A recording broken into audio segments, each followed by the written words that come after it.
नमस्कार दोस्तों, कैसे हैं आप लोग? आज है 13 जनवरी, आप देख रहे हैं कमोडिटी समीक्षा आपका अपना चैनल। हमेशा की तरह चर्चा होगी डिफरेंट एग्री कमोडिटीज़ के ट्रेड पे और आज के इस वीडियो में हम चर्चा करेंगे क्या रह सकते हैं ग्वार के, मसालों के और अन्य अनाज, दलहन-तिलहन के भाव और क्या रह सकता है आउटलुक। लास्ट तक आप जुड़े रहेंगे। जिस हिसाब से मार्केट में काफ़ी ज़्यादा उथल-पुथल मचा हुआ है, टैरिफ को लेके बातें हो रही थी, स्पेशली उसका असर हमें ग्वार पे देखने के लिए मिला था। पर्टिकुलरली अगर देखें ग्वार सीड में एक अच्छी खासी तेजी के बाद प्राइस नीचे आते हुए दिखे हैं। मन में काफ़ी सारा संशय आखिर प्राइस नीचे जाएँगे, ऊपर जाएँगे, कहाँ जाएँगे? तो सारी चीज़ें मैं लेके आया हूँ। तो लास्ट तक आप जुड़े रहेंगे। तो बिना समय गँवाए आगे बढ़ते हैं और बढ़ने से पहले एक छोटा-सा डिस्क्लेमर मेरे साइड से रहेगा। ये वीडियो टोटली एजुकेशनल पर्पज़ के लिए अगर आप वायदा बाज़ार में ट्रेड करते हैं तो अपने बुद्धि विवेक से करें। वायदा बाज़ार में ट्रेड करना काफ़ी ज़्यादा जोखिम भरा हो सकता है, इसलिए जो भी ट्रेड लें अपने बुद्धि विवेक से लें। ठीक है, तो स्टार्ट करते हैं ग्वार सीड के साथ में और देखते हैं ये ग्वार सीड का डेली चार्ट है और इसके हिसाब से अगर आप देखेंगे तो प्राइस अगर आप पैटर्न पकड़ के चलेंगे तो उसके हिसाब से जो नीचे से रिकवरी हुई थी लगभग 4600 से भाव सीधे-सीधे आप देखेंगे तो 6300 जाते हुए दिखाई दिए थे ग्वार सीड में और उसके बाद से हमने देखा था कि मार्केट सस्टेन करते हुए नहीं दिखा था। अगर आप इसको वीकली चार्ट के बेसिस पे समझने की कोशिश करेंगे तो एक ट्रेंड लाइन रेजिस्टेंस आ रहा था 6000 के आसपास और वहाँ पे एक उम्मीद बन रही थी कि मार्केट एक मुनाफा वसूली दिखा सकता है, लेकिन मुनाफा वसूली हुई नहीं और 1 तारीख के बाद से जो भाव चढ़ते हुए दिखे लगातार मार्केट ऊपर ही चढ़ता चला गया। लेकिन जो कयास लगाया जा रही थी कि मार्केट सस्टेन करेगा, ये चीज़ें मैं बता रहा हूँ आपको, ये ट्रेंड लाइन और इसके ऊपर जो मार्केट गई यहाँ पे सस्टेन कर नहीं पाया और सीधे-सीधे आप देखेंगे अगर इस लेग का अगर उठा के चलेंगे तो 78% का रिट्रेसमेंट पकड़ा और फिर वहाँ से मार्केट हो गया धड़ाम। यानी कि लगभग-लगभग जो हाई बना था, हाई के हिसाब से 62-90 के आसपास से लगभग ग्वार सीड का मार्केट देखा जाए तो मोटा-मोटी तौर पे जो लो बना 5462 लगभग-लगभग ₹700 तक की गिरावट 700-800 रुपए तक की गिरावट मान के चलिए आपको देखने के लिए 800 से भी ज़्यादा की गिरावट देखने के लिए आपको ग्वार सीड में मिली। तो बहुत सारे कारण हो सकते हैं ग्वार सीड में, वही हाल ग्वार गम में भी है। ग्वार गम में ज़्यादा गिरावट देखने के लिए मिली अगर आप देखेंगे लास्ट वीक तो लगभग-लगभग 10% तक की गिरावट हमें ग्वार गम में देखने के लिए मिली है। जो हाई बना था ग्वार गम का लगभग देखा जाए तो 11,307 12,380 का हाई बनाया था और उसके बाद से जो लो बना वो लगभग 99 53 के आसपास का लो बना। तो ग्वारगम की अगर आप बात करेंगे तो ग्वारगम में 10% तक की गिरावट आपको लास्ट वीक में देखने को मिली और इस वीक में भी 1% से ज़्यादा की गिरावट लगभग मोटा-मोटी तौर पे 11% की गिरावट आपको देखने के लिए भी ग्वारगम में मिल चुकी है। टैरिफ को लेके बातें हो रही हैं और जिस हिसाब से अमेरिका ने एक इंडिकेशन दिया है कि 500% सॉरी टैरिफ इंडिया पे इम्पोज करेगा। लगातार चेतावनी के बावजूद इंडिया क्रूड ऑयल लगातार रसिया से खरीदते जा रहा है। उसके बावजूद देखा जाए तो लगातार एक चेतावनी के तौर पे अमेरिका ने हमेशा कहा है कि ट्रेड डील अ, अटक सकती है और ज़्यादा से ज़्यादा टैरिफ इम्पोज कर सकते हैं। तो इसका असर हमें मार्केट पे देखने को मिला, मार्केट गिरते हुए दिखा, एक मुनाफा वसूली भी होती हुई दिखी और होगा क्या क्योंकि अगर आप देखेंगे जो ज़्यादातर एक्सपोर्ट जो हुआ है ग्वारगम का अगर आप सितंबर, अक्टूबर और नवंबर की अगर बात करें 3 महीनों की, टैरिफ यूएसए ने 50% का टैरिफ इंडिया पर अगस्त में लगाया था। उसके बाद से 3 महीने अगर आप पकड़ के चलेंगे, तो 3 महीनों में जो सबसे ज़्यादा जो बायर बन के निकला है, सबसे बड़ा बायर बन के निकला है ग्वारगम का, वो रसिया और जर्मनी, ये 2 कंट्री सबसे ज़्यादा इम्पोर्ट इंडिया से कर रही हैं। ये कहीं न कहीं अमेरिका के लिए एक तरह से नहीं चाहता अमेरिका। अमेरिका का एक मकसद था कि इंडिया की अर्थव्यवस्था को अस्त-व्यस्त करना, लेकिन हुआ नहीं। रसिया निकल के आया, रसिया ने ज़्यादा से ज़्यादा ग्वारगम की खरीदारी की। लेकिन जब से 50-500% का टैरिफ की घोषणा हुई और बिल पे साइन किया ये रसिया सैंक्शन बिल के अकॉर्डिंगली, तो एक गिरावट देखने के लिए मिल रही है। इससे होगा क्या? अगर इंडिया पे 500% का टैरिफ अगर यूएसए लगाता है, तो इसके डर से हो सकता है इंडिया रसिया से तेल खरीदना बंद कर दें। और रसिया ग्वारगम क्यों खरीद रहा था? क्योंकि रसिया से लगातार डिमांड बनी हुई थी क्रूड ऑयल की, चाइना को, इंडिया को, ब्राज़ील को, अन्य कंट्री को। लेकिन अगर 500% का टैरिफ अगर आता है फ्यूचर में, तो डेफ़िनेटली रसिया से तेल खरीदना, चाइना हो चाहे इंडिया हो, बंद कर देगा और फिर रसिया से ग्वारगम की डिमांड कम हो जाएगी। ये सारा इक्वेशन देखते हुए ग्वारगम के प्राइस थोड़े से नीचे आते हुए दिखे, क्योंकि सबसे ज़्यादा डिमांड तो रसिया से ही आ रही थी और फ्यूचर में अगर रसिया ही बाई नहीं करेगा, और रसिया भी बाई क्यों करेगा जब क्रूड ऑयल इंडिया नहीं खरीदेगा, चाइना नहीं खरीदेगा, तो रसिया भी ग्वारगम नहीं खरीद पाएगा। अगर वॉल्यूम वाइज देखें तो रसिया ने अगर मंथली जो इंपोर्ट रहता है रसिया का लगभग 1,500 टन का, वो बढ़ के लगभग 4500 से 4,000 टन के आसपास का इंपोर्ट रसिया अभी ग्वारगम का कर रहा था। लेकिन हो सकता है फ्यूचर में वो वॉल्यूम आपको कम होता हुआ दिखाई दे। अमेरिका की बात करें तो अमेरिका अभी हाल फिलहाल का जो स्टेटमेंट है, वहाँ के जो राजदूत हैं, उन्होंने बोला था कि इंडिया के साथ ट्रेड डील पे हम बातचीत करेंगे। आजकल में बातचीत होने वाली है, देखते हैं कुछ पॉजिटिव रिजल्ट निकल के आ जाए, और अगर पॉजिटिव रिजल्ट कुछ निकल के आता है तो रिकवरी ग्वारगम में बनती हुई दिख सकती है। जो गिरावट हुई थी लेवल के हिसाब से देखेंगे तो जो 12,380 से गिरावट हुई, प्राइस सीधे मूविंग एवरेज के आसपास, 50 डेज के मूविंग एवरेज के आसपास आने की कोशिश की है। यही वो लेवल था जो 9850 9900 के आसपास, जहां से मार्केट तोड़ के एक नई हाई के लिए चला था। उसी लेवल पे दोबारा छू के और मार्केट फिर चढ़ने की कोशिश कर रहा है। अभी अगर आप चार्ट के हिसाब से देखेंगे तो जो सपोर्ट बना हुआ है 10,500, अगर इसके नीचे अगर आज मार्केट खिसकता है तो फिर से हो सकता है 10,000 आने की कोशिश करे। अभी के लिए 10,500 एक अहम सपोर्ट रहेगा ग्वारगम के लिए, और इसके नीचे अगर मार्केट खिसकेगा तो डेफिनेटली हो सकता है कि मार्केट फिर से 10,000 आने की कोशिश कर सकता है। ऊपर में जो संभावनाएं बनी हुई है 11,300 के आसपास, 11,300 के आसपास, 11,300, 11,500, ये एक तरह से रेजिस्टेंस जोन है। इसके ऊपर निकलता है तो फिर से 12,350, 12,400 के आसपास जाने की कोशिश करेगा। तो कहने का मतलब है कि अभी ग्वार में देखा जाए तो पर्टिकुलरली एक क्लियर ट्रेंड कुछ निकल के नहीं आ रहा है। मोटा मोटी तौर पे अगर आप देखेंगे तो एक रेंज बाउंड ट्रेंड, मिश्रित ट्रेड होने की संभावना भी ग्वार में है। तो इसमें समझदारी यही रहेगी कि अगर खरीदारी करनी है तो 10,200 के आसपास, 10,100 के आसपास अगर लेवल यहाँ पे मिलते हैं, इन स्तरों के आसपास खरीदारी करें।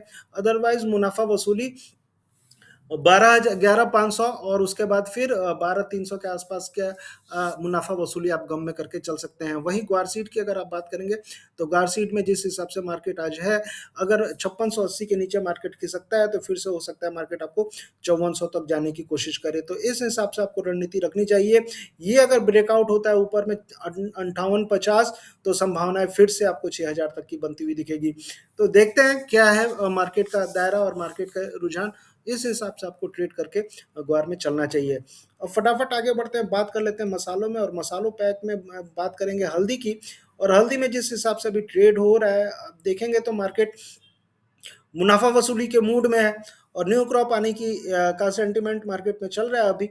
जिस हिसाब से अभी हार्वेस्टिंग एक्टिविटीज आपको बढ़ती हुई दिखेगी, स्पेशली तेलंगाना में। लगातार मैंने वीडियो भी बनाया था, ज़्यादा रिस्पॉन्स कुछ आया नहीं मसालों के वीडियो पे। तो मैंने जो भी लेवल आपको दिए थे, चाहे वो हल्दी हो, जीरा हो, धनिया हो, सारे लेवल मीट होते हुए दिखाई दिए। और स्पेशली अगर हल्दी की बात करेंगे तो 19,000 का लेवल मैंने दिया था, 19,000 का लेवल मीट करके मार्केट नीचे आने की कोशिश कर रहा है। फंडामेंटली अगर आप देखेंगे तो सप्लाई शॉर्टेज अभी भी बनी हुई है मार्केट में, और जो न्यू क्रॉप आ रही है, न्यू क्रॉप आते आते मान के चलिए कि ओवरऑल जो प्रोडक्शन लॉस देखने के लिए मिल रहा था, खबरें आ रही थी कि महाराष्ट्र में प्रोडक्शन की कमी रहेगी, इस बार क्रॉप यील्ड काफी कम रह सकती है, उसका असर आपको देखने के लिए मिलेगा। तो जो भी निचले असर आपको मिल रहे हैं वहां से मार्केट बार बार चढ़ने की कोशिश कर रहा है। लेकिन अभी मार्केट में जो सेंटीमेंट है न्यू क्रॉप आने का, उसके चलते थोड़ा सा दबाव बना हुआ है। तो कहने का मतलब है कि 16,800 एक तरह से सपोर्ट रहेगा, 16,800 के आसपास खरीदारी के मौके आपको रहेंगे, और ऊपर में जो संभावना रहेगी 19,000 तक की आपको बनती हुई दिख रही है। तो इस दायरे में हल्दी ट्रेड करना चाहिए। अगर मान लीजिए मार्केट 18,500 के उससे ऊपर चलता है तो वहां पे आपको हर उछाल पे मुनाफा वसूली करनी चाहिए। जो भी उछाल रहेगा अभी हल्दी के लिए मुनाफा वसूली करके चले। नीचे में जो संभावनाएं बन रही है 16,800, 16,800 के नीचे फिर निकलता है तो 15,700 तक हल्दी के भाव जाते हुए दिख सकते हैं। तो देखिए जिस हिसाब से रणनीति बन रही है उस हिसाब से अपनी रणनीति रखें। अभी के लिए जब तक 16,800 का लेवल बना हुआ है मार्केट में, मुझे लगता है कि मार्केट स्ट्रॉन्ग साइड में ट्रेड करते हुए आपको हल्दी में दिखाई दे सकता है। जीरा की बात करेंगे, और जीरा में कल हमने एक अच्छी खासी तेजी बनती हुई दिखी थी। और जीरा में जो सिनेरियो बन रहा है, मैंने लगातार आपको बताया था कि जीरा जिस हिसाब से ट्रेड कर रहा है, अगर 25,000 के ऊपर निकलता है, 24,500, 24,600 के ऊपर, तो 26,000 तक की संभावना है आपको जीरा में बनती हुई दिखाई देगी। जीरा कल 3%, 3.5% तक चढ़ते हुए दिखा था, और उम्मीद थी, मैंने लगातार बोला है कि जीरा में खरीदारी करके चलें। जीरा एक बहुत ही स्ट्रॉन्ग काउंटर होने वाला है। तो संभावनाएं जीरा में लगातार बनी हुई हैं। आज के लिए अगर आप बात करेंगे तो जो सपोर्ट रहेगा 23,200 का सपोर्ट रहेगा, और उसके बाद फिर मार्केट आपको चढ़ते 23,200 के नीचे 22,600 का सपोर्ट है। ओवरऑल ट्रेंड जीरा का मेरे हिसाब से पॉजिटिव रहना चाहिए। वहीं अगर आप धनिया की बात करेंगे तो धनिया में भी लगातार एक तेजी का माहौल बना हुआ है। अगर वीकली चार्ट पे देखेंगे तो भाव धीरे-धीरे जिस हिसाब से 10,500 से चढ़ते हुए दिखे थे, अभी 11,000 के ऊपर ट्रेड कर रहे हैं। मेजर सपोर्ट धनिया में मेरे हिसाब से 10,500 का बना रहना चाहिए और जो भी आपको गिरावट होगी धनिया में आपको खरीदारी के मौके बनते हुए दिखेंगे। इस बार धनिया का काउंटर काफ़ी ज़्यादा स्ट्रॉन्ग रहने वाला है। लेकिन वही करना है, जो थोड़ी-सी गिरावट होती है, हर गिरावट पे खरीदारी करें, एग्रेसिव खरीदारी नहीं करनी चाहिए। आज के लिए जो सपोर्ट रहेगा मेरे हिसाब से अगर देखा जाए तो 10,800 का सपोर्ट है। 10,800 का सपोर्ट एक तरह से यहाँ जब भी मार्केट इन स्तरों पे आएगा आपको खरीदारी के मौके बनते हुए दिख सकते हैं। तो ओवरऑल अगर मसाले काउंटर में देखें, धनिया हो, जीरा हो, हल्दी हो, काफ़ी ज़्यादा उथल-पुथल मची हुई है, लेकिन रणनीति आपको अपने लेवल्स के हिसाब से रखनी चाहिए। वहीं अगर आप इलायची की बात करेंगे तो इलायची में मैंने आपको कल बताया था, रेगुलर बता रहा हूँ, मार्केट लगातार तेज़ होते हुए दिखा है। कल भी जो एवरेज प्राइस थे 2500 के ऊपर बनते हुए दिखे थे और 2536 के आसपास price average price Kerala market में बनते हुए दिखा था। फ्यूचर्स प्राइस भी अगर आप देखेंगे तो धीरे-धीरे 2900 की साइड में जाते हुए दिख रहे हैं। वही हाल बड़ी इलायची में भी है। बड़ी इलायची में भी लगातार सप्लाई कम होती हुई दिख रही है, स्पेशली नेपाल साइड से उसका असर आपको बड़ी इलायची में भी बनते हुए दिख रहा है। तो जो भी गिरावट है, बड़ी इलायची हो, छोटी इलायची हो, खरीदारी के मौके अभी आपके लिए बने हुए, खरीदारी करके आपको चलना चाहिए। कैस्टर की बात करेंगे, बहुत सारे भाई लोग पूछते हैं सर कैस्टर में बताइए। कैस्टर में मोटा-मोटी तौर पे मैं आपको बता दूँ, मैंने आपको बताया था कैस्टर बहुत ही स्ट्रॉन्ग काउंटर इस साल होने वाला है। डेली चार्ट के हिसाब से देखेंगे तो जो सपोर्ट निकल के आ रहा है ट्रेंड लाइन का 65-50 के आसपास आ रहा है। इन स्तरों पे आपको खरीदारी करनी चाहिए। काफ़ी अच्छी खासी स्ट्रेट एक तरह से ट्रेंड लाइन बनती हुई दिख रही है 65-50 के आसपास। यही आपका एसएल रहेगा और यही आपका सपोर्ट रहेगा। इन स्तरों के आसपास जब भी मार्केट आता है आपको खरीदारी के मौके बने हुए हैं। खरीदारी करके आपको कैस्टर में हर गिरावट पे चलना चाहिए। कुक्कुट की बात करें तो कुक्कुट में मुझे लगता है कि आज के सेशन में थोड़ी मुनाफा वसूली रह सकती है। एक अच्छी खासी तेजी के बाद आप देखिए डेली चार्ट पे मार्केट काफ़ी ज़्यादा ओवरबॉट होते हुए दिखा है और एक ट्रेंड लाइन रेजिस्टेंस ऊपर में 3400 के आसपास कुक्कुट का बनते हुए दिखा है। तो मुझे लगता है कि जो भी उछाल रहता है कुक्कुट में आज के लिए बेच के चलना चाहिए। वही रणनीति आपको कुक्कुट में रखना चाहिए। लंबे समय के लिए कुक्कुट भले तेज है, लेकिन अभी के लिए थोड़ा-सा मुनाफा वसूली आपको कुक्कुट में बनते हुए दिख सकता है। मेंथा की बात करेंगे तो मेंथा में मुझे लगता है कि बिकवाली अभी अच्छी खासी तेजी के बाद धीरे-धीरे मार्केट नीचे आते हुए दिख रहा है। हो सकता है अभी और भी गिरावट आपको मेंथा में बनती हुई दिखे। मूविंग एवरेज के आसपास प्राइस 960 के आसपास आने की कोशिश करेंगे, उसके बाद ही इसमें फ्रेश खरीदारी बनती हुई दिखेगी। तो मेंथा में बिकवाली के मौके आपके लिए अभी भी बने रहेंगे। वहीं अन्य कमोडिटी में अगर आप बात करेंगे सोयाबीन की, सोयाबीन में बहुत सारे भाई लोग पूछते हैं सर क्या करना चाहिए? सोयाबीन में देखिए जिस हिसाब से मार्केट चढ़ा है, मैंने बहुत सारे लोगों को बोला था सोयाबीन खरीद के चलिए। मार्केट नीचे में जब 4500-4400 का लेवल चल रहा था, वहाँ से चढ़ते-चढ़ते अगर आप देखेंगे तो अभी 5200 के आसपास मार्केट आ चुका है। तो जो भी उछाल मिल रहा है 5300 के आसपास थोड़ी-सी बिकवाली करके चलिए। चार्ट वाइज़ काफ़ी ज़्यादा ओवरबॉट में चल रहा है मार्केट, तो एक थोड़ा-सा मुनाफ़ा वसूली मुझे लगता है कि हो सकता है। एमएसपी के आसपास भाव आते हुए दिखे हैं इंदौर मार्केट में भी। अगर महाराष्ट्र में बात करेंगे नागपुर चाहे वाशिंग प्राइस काफ़ी ज़्यादा ऊपर है, लेकिन मुझे लग रहा है कि थोड़ी-सी मुनाफ़ा वसूली इन स्तरों पे आपको सोयाबीन में आती हुई दिखेगी। वहीं अगर आप चना की बात करेंगे तो चना में भी जो मैंने आपको बताया था कि लगातार प्राइस चढ़ते हुए दिख सकते हैं 5500 के आसपास, वहीं पे सपोर्ट बना है और वहीं से मार्केट चढ़ते हुए दिख रहा है। तो चना में अभी भी संभावनाएँ बनी हुई हैं और मुझे लगता है कि चना 6000 तक आपको जाते हुए दिख सकता है।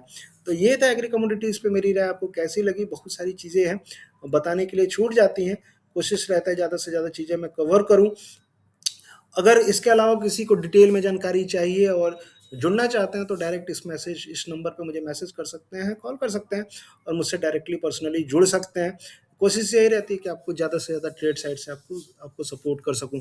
तो मिलते हैं फिर नेक्स्ट वीडियो में। आप ज़्यादा से ज़्यादा इसको शेयर करें, लाइक करें, चाहे ग्वार के व्यापारी हों, चाहे हल्दी के व्यापारी हों, चाहे धनिया के व्यापारी हों, किसान भाई हों, चाहे मिलर्स हों, अपने लेवल्स आपको ज़रूर लॉक करके चलने चाहिए। और मैं हमेशा यही कहता हूँ कि प्रॉफ़िट जो भी मिलता है, प्रॉफ़िट आपको लॉक करना चाहिए। लंबे समय में क्या होगा, क्या नहीं होगा, वो बात की बात है, लेकिन एक बार हाथ में जब प्रॉफ़िट आता है, लक्ष्मी आती है, तो उसको ज़रूर लॉक करके चलना चाहिए। तो मिलते हैं फिर नेक्स्ट वीडियो में, तब तक के लिए थैंक यू, जय हिंद, धन्यवाद।